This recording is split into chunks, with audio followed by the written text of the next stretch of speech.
बच्चों, 100 शब्द प्रति मिनट गति का डिक्टेशन।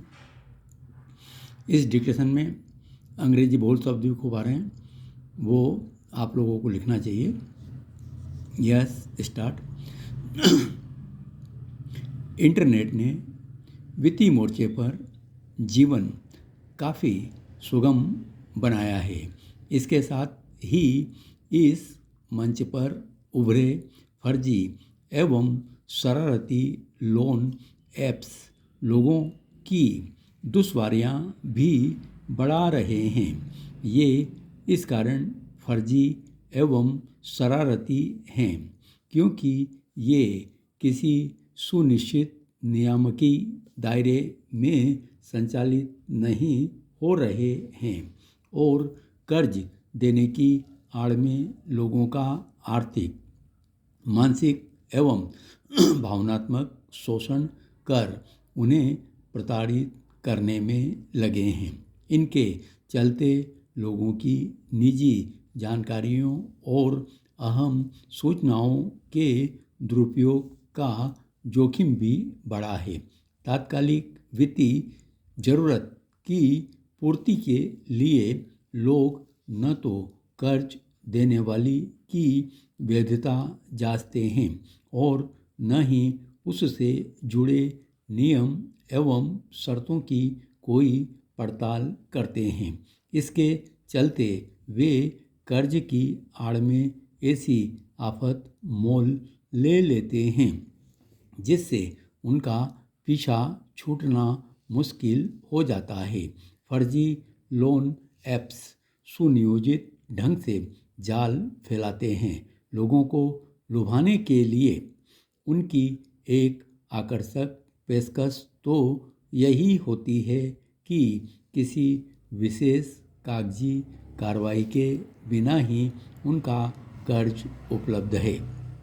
कर्ज लेने की जल्दबाजी में लोग नियम एवं शर्तों को बहुत ध्यान से नहीं देखते। इस कारण कर्ज लेने के बाद ऊंची ब्याज दरों और गोपनीय या परोक्ष शुल्कों के फंदे में फंस जाते हैं।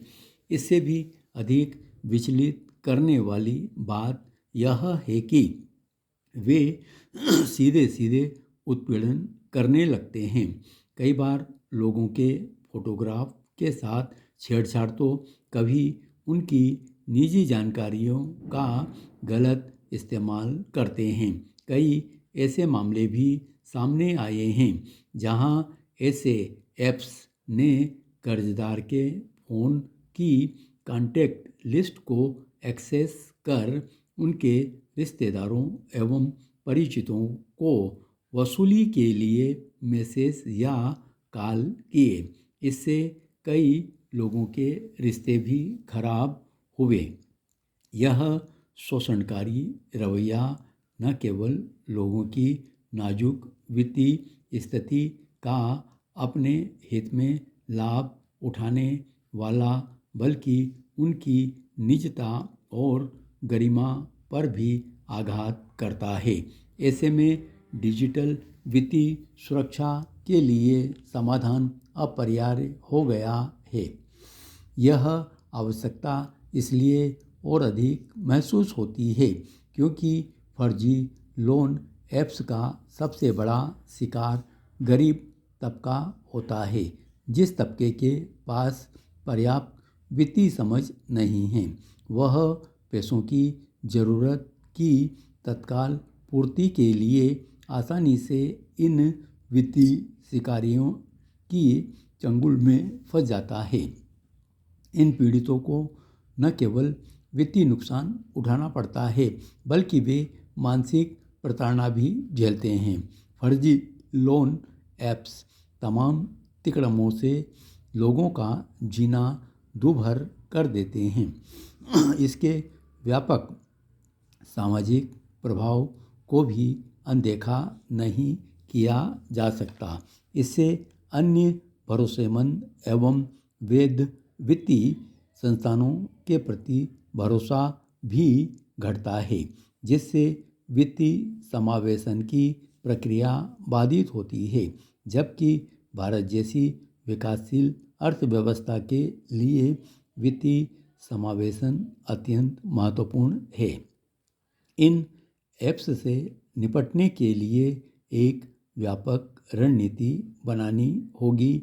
इसका मुख्य जिम्मा भारतीय रिजर्व बैंक यानी आरबीआई के पास है।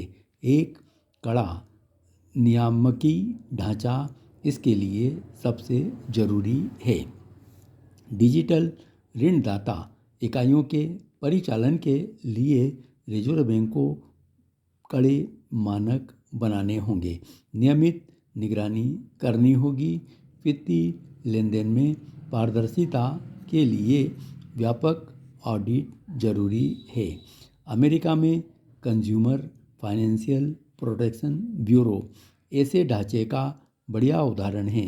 यह तंत्र वित्तीय क्षेत्र में समानता एवं स्पष्टता सुनिश्चित करता है।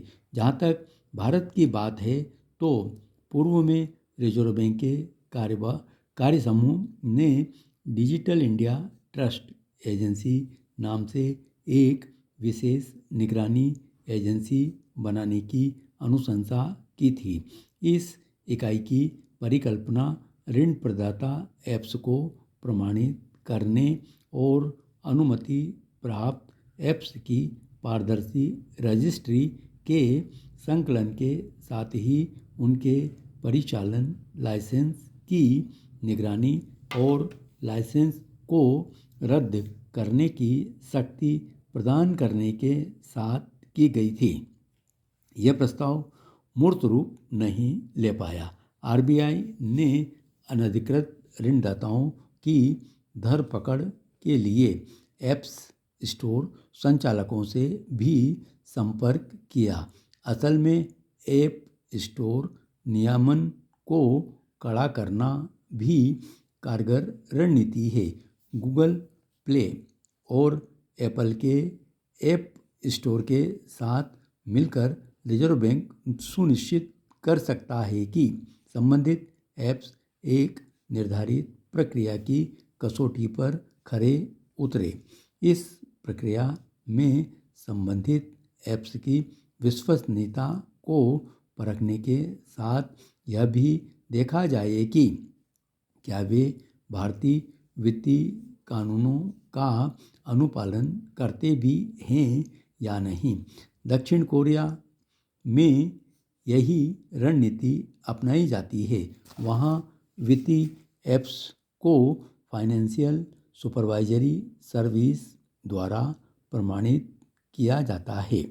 इस रणनीति की सफलता के लिए अंतर्राष्ट्रीय सहयोग भी महत्वपूर्ण होगा। इस मामले में भारतीय यूरोपीय संघ से भी सीख ले सकता है, जहां खुफिया जानकारियां साझा करके अवैध वित्तीय गतिविधियों के विरुद्ध अभियान चलाया जाता है। उपभोक्ताओं के हितों की रक्षा के लिए गूगल ने भी अपनी ओर से एक बड़ी पहल की है।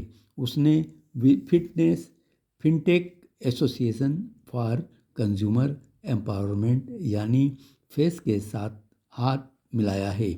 इस साझेदारी के अंतर्गत फेस गूगल को बाजार से जुड़ी अहम जानकारियां उपलब्ध कराएगा।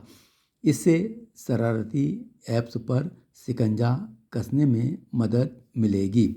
उपभोक्ताओं के लिए एक सुरक्षित परिवेश तैयार होगा। इन उपायों के अतिरिक्त लोगों को जागरूक करना भी उतना ही महत्वपूर्ण है कि वे तकनीक निगरानी, कानूनी कार्रवाई और शिकायत समाधान प्रणाली से भलीभांति अवगत हों। इस मामले में ऑस्ट्रेलिया जैसी जागरूकता अभियान लोगों को शरारती लोन ऐप्स से जुड़े जोखिमों के प्रति सचेत कर सकता है। तकनीक भी इस राह में बहुत उपयोगी है। शरारती लोन ऐप्स पर नियंत्रण के लिए सिंगापुर में आर्टिफिशियल इंटेलिजेंस और मशीन लर्निंग का सहारा लिया जाता है। एक प्रभावी शिकायत निपटान तंत्र की स्थापना भी अहम होगी ताकि लोगों को उनकी परेशानियों का उचित रूप से समाधान मिल सके। यदि ये कदम नहीं उठाए गए तो शरारती ऐप्स का फर्जीवाड़ा जारी रहेगा, लोगों का शोषण होता रहेगा और वित्तीय समावेशन के साथ ही डिजिटल इकोनॉमी के विकास में अवरोध आएगा। धन्यवाद।